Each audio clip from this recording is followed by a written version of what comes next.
Sometimes you'll have a change in your schedule and it might throw you into a complete tailspin, and other times it works out for the best. Last week I had to reschedule my recording for Ed's World with Mackenzie, and I'm glad that she was able to come on the show anyway. But in the 24 hours between the time that we were scheduled to record and the time that we actually recorded, a major change came in the Jussie Smollett case. And we were able to talk about our first impressions about that case and what was going to come out of it. We may have been some of the first people to talk about it, other than many of the people who do their shows daily later on in the day. Late on Tuesday morning, the Chicago prosecutor's office came out and held a press conference in which they made the announcement that all of the charges against Jussie Smollett were to be dropped and completely expunged from the record. Now, it was Joe Maggots, a prosecutor in the office, that actually made the decision, and that's mainly because Kim Foxx, who would have been in charge of this normally, had recused herself from the investigation. I mentioned before, yes, the charges are dropped, and the records are also completely expunged. So because of this event, this is going to be like none of this ever happened to begin with. Now, a situation like this is always going to come with some backlash.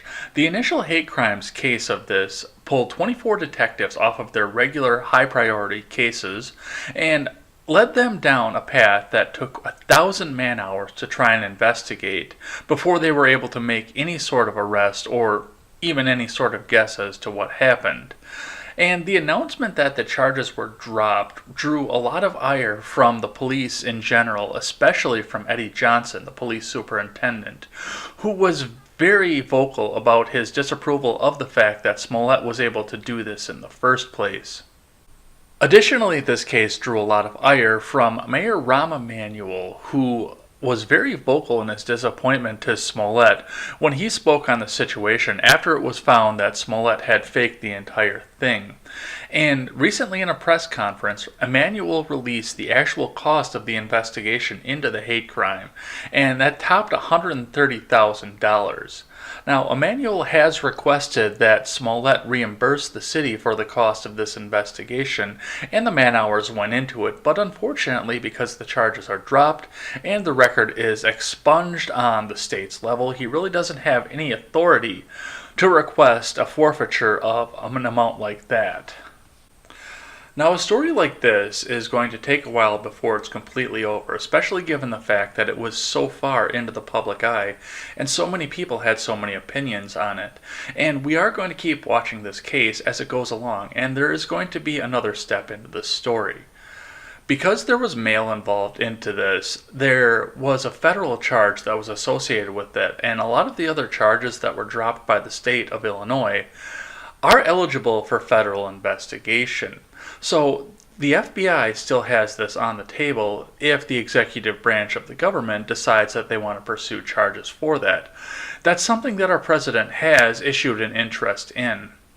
Now, a lot of people know that there's no double jeopardy allowed constitutionally, and that actually wouldn't apply in this case.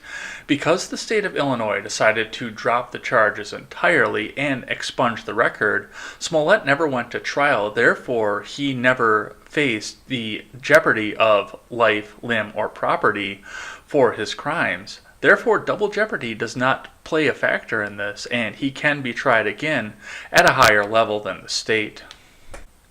On top of this, Kim Foxx of the prosecutor's office has vowed that she is going to look into her own department and start an internal investigation to see if there was any sort of corruption that was involved in getting these charges dropped. Foxx herself did recuse herself from the investigation because she did have some involvement with some minor players in the investigation, and she didn't think that she could investigate impartially. Now, looking back on this case and the fact that all of these charges were so suddenly dropped has caused a lot of people to say a lot of the same thing over and over again. A lot of people out there are bringing up the idea of a two-tiered justice system, and I don't necessarily believe that they are wrong in saying this. This is the same charge that's leveled against people in the government, such as Hillary Clinton, who has yet to be charged for crimes that many of her detractors believe that she actually committed, and yet will never stand trial for. And I've talked about this a lot on the show as well. There are some people that you just don't even bother prosecuting because you know that they're going to be able to get out of everything because the justice system is sitting on in their favor. I didn't think that a Hollywood actor was going to fall into this category, but as we've seen over the last week, that's actually wrong. And even the power of Hollywood elitism in the city of Chicago is enough to have your charges dropped. And having these charges dropped is going to be a major change for Smollett as he goes forward in his life. Not only to the fact that he's not going to be facing any jail time, but it looks like everything else is going to be changing around in his life as well. Now, we all understand the fact that Smollett was to be fired from Empire for the fact that these charges were levied against him. And in all honesty, I think that's completely fair of the Fox network. They can't have a criminal going around, and they can't reward a criminal for an illegal activity under that network's moniker. That would be a killer for ratings. But, now that all of this is dropped and the ruling is reversed and they're going to completely expunge the record, so long as the federal government doesn't come down and get involved in any of this, there are already talks that Smollett is going to get his job back at Empire.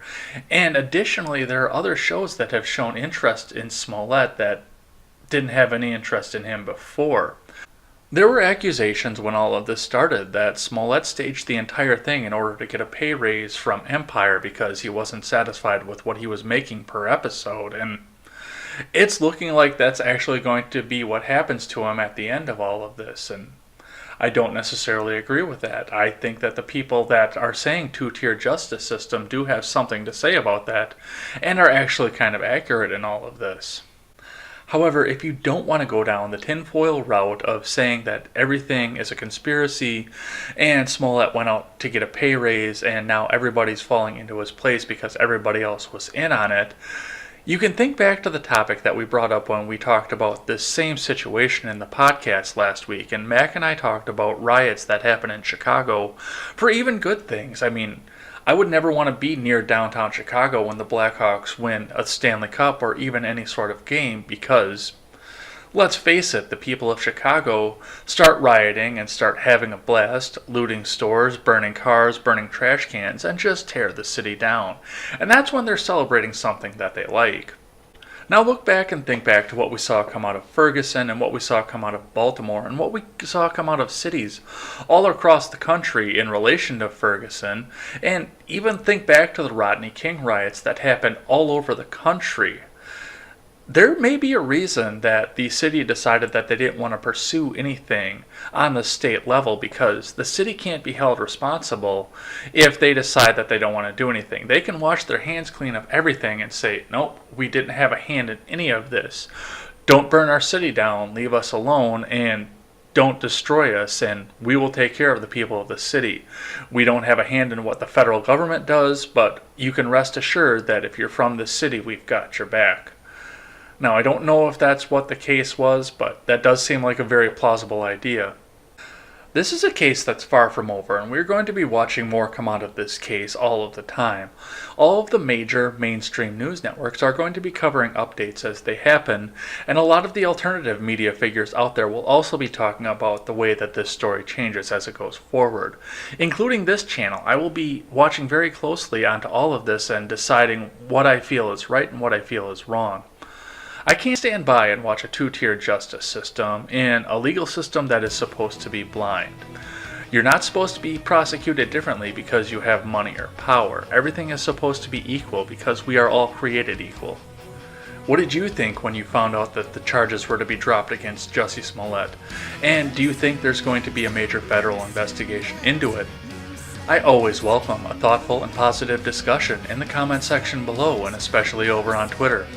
That is at EdsBlog Twitter with a 1 in place of the I.